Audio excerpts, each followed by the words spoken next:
За Монгол Ардын намын ээлжид 9-р баг хурал тусгаар тогтнолын ордонд 9-р сарын 25-ны өдөр 16 цагийн туршид хуралдаж асуудлуудаа амжилттай шийдвэрлэж дууслаа. За 9-р баг хурлаар Монгол Ардын намын даргын улс төрийн илтгэл хэлэлцэгдсэн байгаа. За мөн дээрээс нь 2017 оны ерөнхийлөгчийн сонгуульд оролцсон байдалд хийсэн дүгнэлтийг хэлэлцсэн байгаа. За мөн энэ удаагийнхаа баг хурлаар ирэх 11-р сарын 20-21-нд зохион байгуулах намынхаа 28 дугаар их хурлыг зарласан байгаа.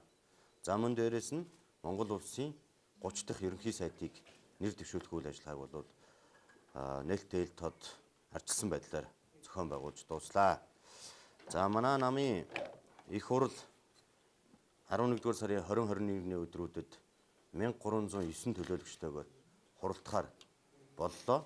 За 1309 төлөөлөгчийн хувьд бол Улаанбаатар хотоос 18% нь хөдөө орон нутгаас 82% нь сонгогдохоор намын баг хурлын гишүүд бол шийдвэрлэлээ.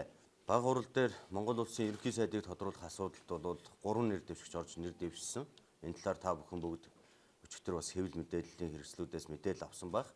Нийтдээ баг хурлын 310 төлөөлөгчөөс 294 төлөөлөгч буюу эрц бол 94.8%-тай байсан.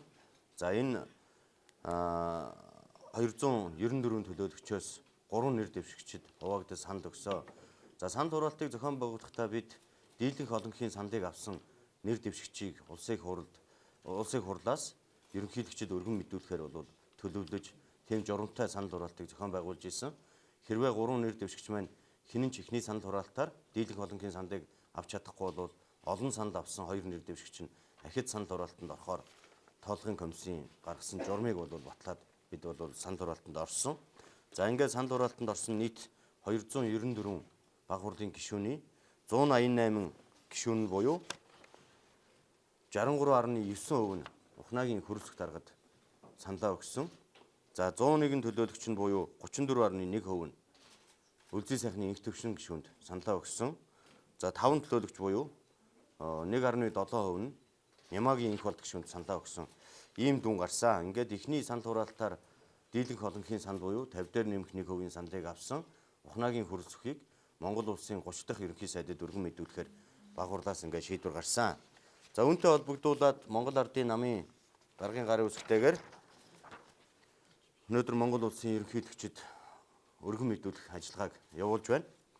За 2017 оны 9 сарын 7-ны өдөр засгийн газрын нэг огцруулах асуудал шийдвэрлэгдсэнтэй холбогдуулаад бидэнд бол 2017 оны 10 сарын 7-ны өдөр хүртэлх хугацаа бол байгаа.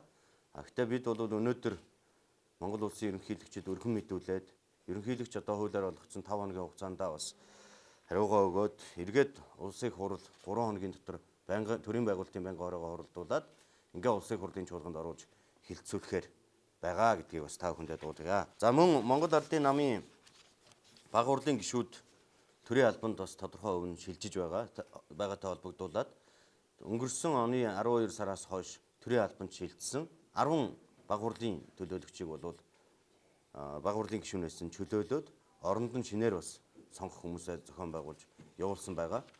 За намын баг хурал